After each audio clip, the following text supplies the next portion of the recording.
Jeremy, what did Candace do that she deserved to be fired? Well, I'm not going to have a conversation about Candace.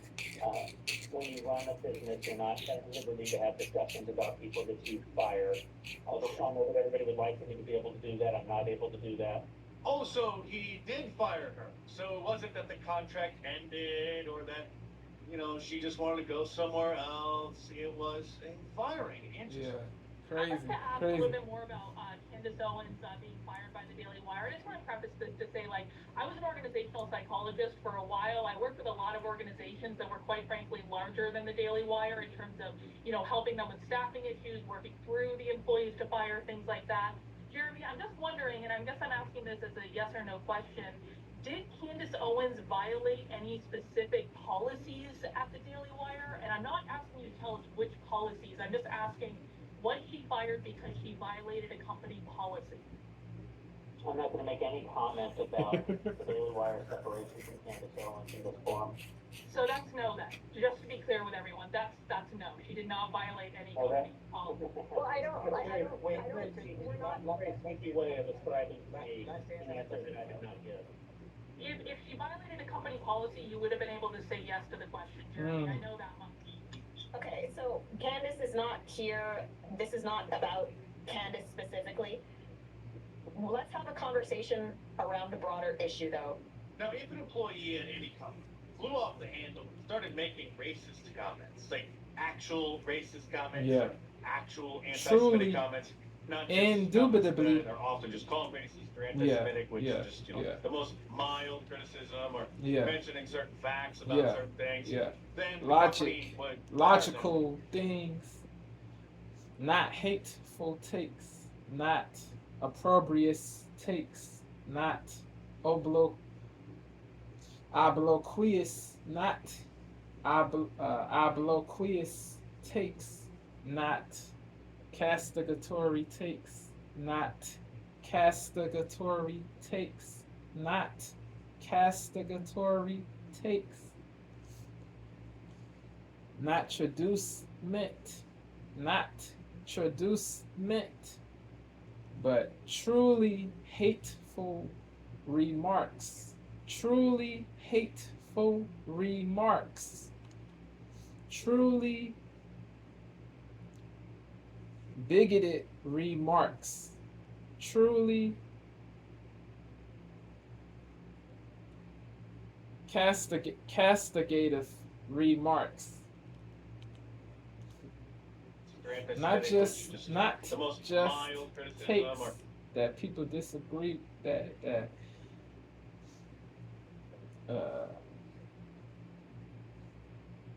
not just takes that the wokies disagree with, not just takes that the wokies disagree with or dislike, not just views, not just takes that the wokies disagree with or dislike. Actual anti-Semitic comments, not just comments that are often just called racist or anti-Semitic, which are just, the most mild criticism or mentioning certain facts about certain things, then the company would fire them. Facts. About Candace specifically. No cap.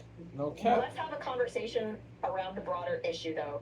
Now, if an employee at any company flew off the handle and started making racist comments, like actual racist comments or actual anti-Semitic comments, not just comments that are often just called racist or anti-Semitic, which are just, the most mild criticism, mentioning certain facts about certain things, then the company would fire them and issue a statement. Firm, yes, no doubt. This person made some terribly racist or anti-Semitic comments. We have a zero tolerance policy for that kind of stuff.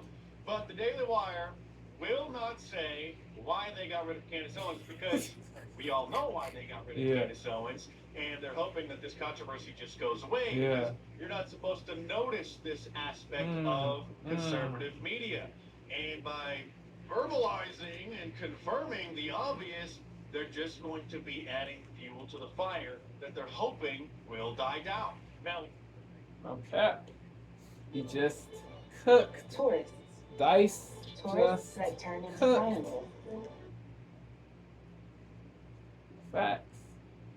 Matt Walsh went on a very unusual hiatus from Twitter over the Yeah. weekend and didn't post about it or anything, which is very odd for him and most of the mainstream social media personalities who can't go more than 2 hours without posting their 2 cents over there about any particular topic. And of course, on his show yesterday, he completely avoided the elephant in the room and just stuck to talking about gender issues. Michael Knowles did his best to keep his job and his millions of dollars that the Daily Wire is paying him, while at the same time, at least, well, saying something about the situation, which you'll see, I'll play the clip in just a moment, is sad and pathetic.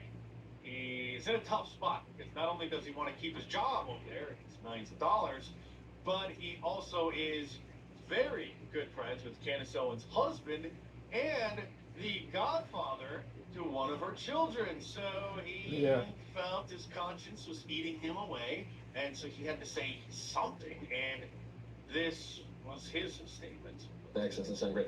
Yeah, this news just broke about, I don't know, an hour or two before the show started this morning. So Candace has parted ways with the Daily Wire. I forget how exactly they phrased it. In the most pathetic way possible, with one tweet from Jeremy Boring, and then that was only retweeted by Ben Shapiro, so that... Thanks, this is great. Yeah, this news just broke about, I don't know, an hour or two before the show started this morning. So Candace has parted ways with the Daily Wire. I forget how exactly they phrased it. In the most pathetic way possible, with one tweet from Jeremy Boring, and then that was only retweeted by Ben Shapiro, so that there would be literally no statements that could be attributed to Ben about it. I think Jeremy announced it on his Twitter and said the Daily Wire and Candace had ended their relationship. So I don't have some grand statement to make about that. I don't think it's my place as a host on this network to make some grand statement about it. You know, because this is a very personal business and a personal company, a particularly personal company. Which is why we would think that you would express sadness about your own company engaging in cancel culture. You know the relationships already. You know that I am a close personal friend of Candace and the godfather to her daughter. Her husband George is one of my best friends.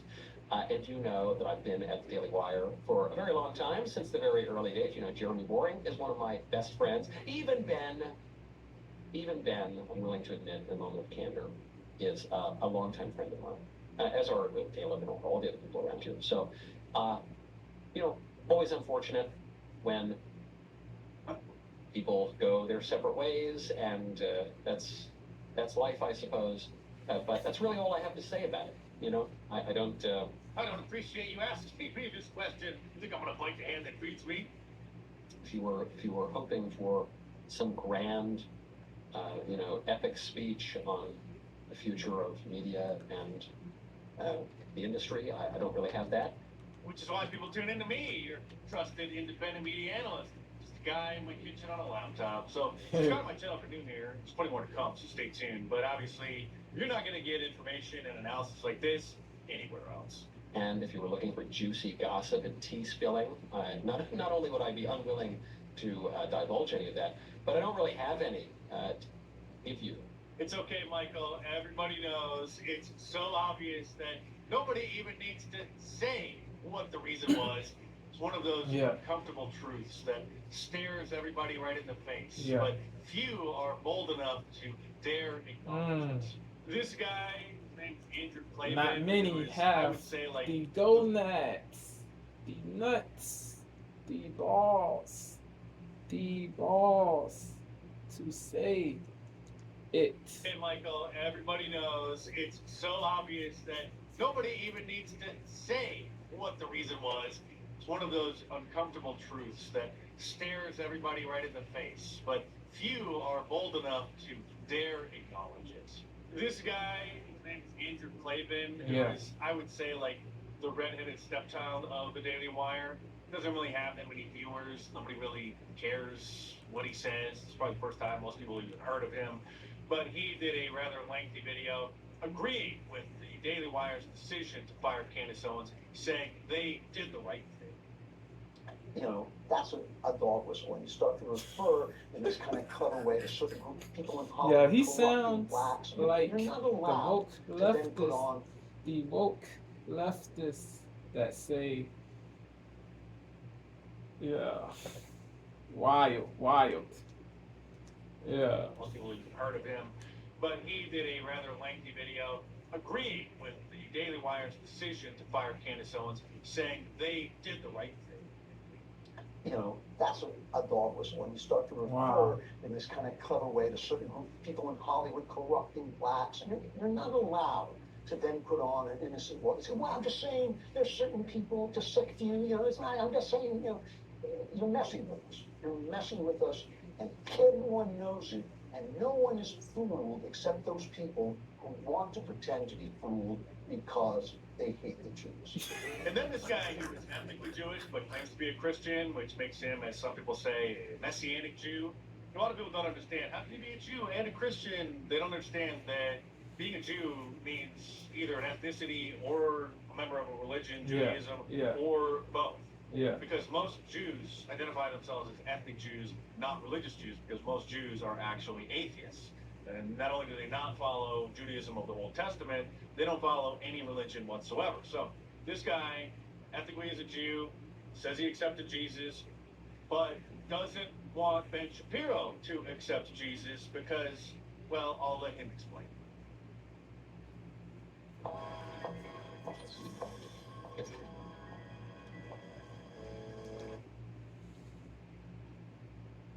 Understand this. All of you who love Ben, and I love Ben, and Jordan Peterson, you all want to see them find Jesus because you know what joy and freedom that gives you, and you certainly feel that it alters your relationship with God.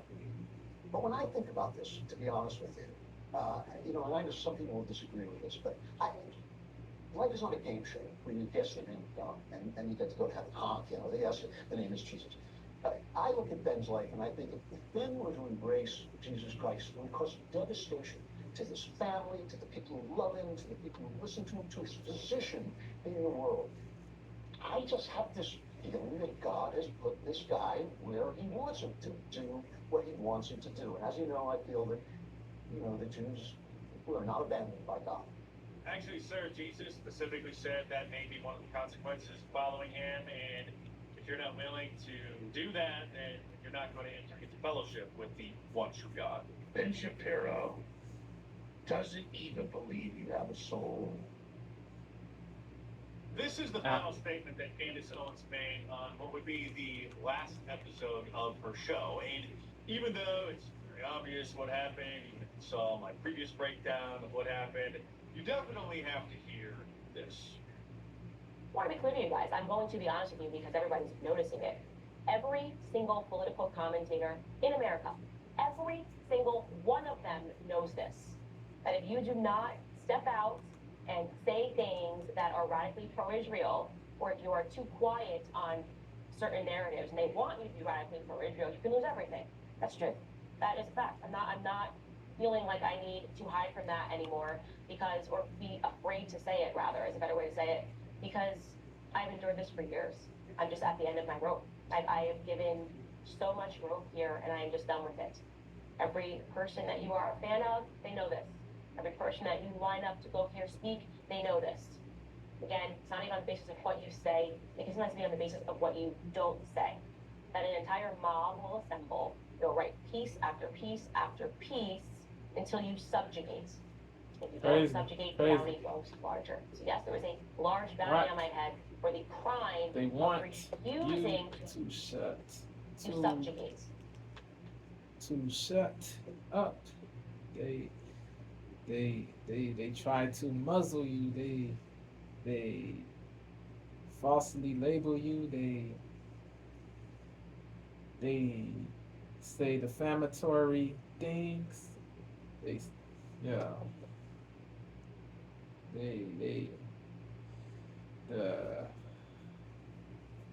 The obloquy is non-stop. The obloquy, the abuse, the attacks, the attacks are non-stop. The obloquy is non-stop. The low blow below the belt attacks. The below the belt attacks. They do not stop. Sadly, crazy. Yeah. Crazy. Sad.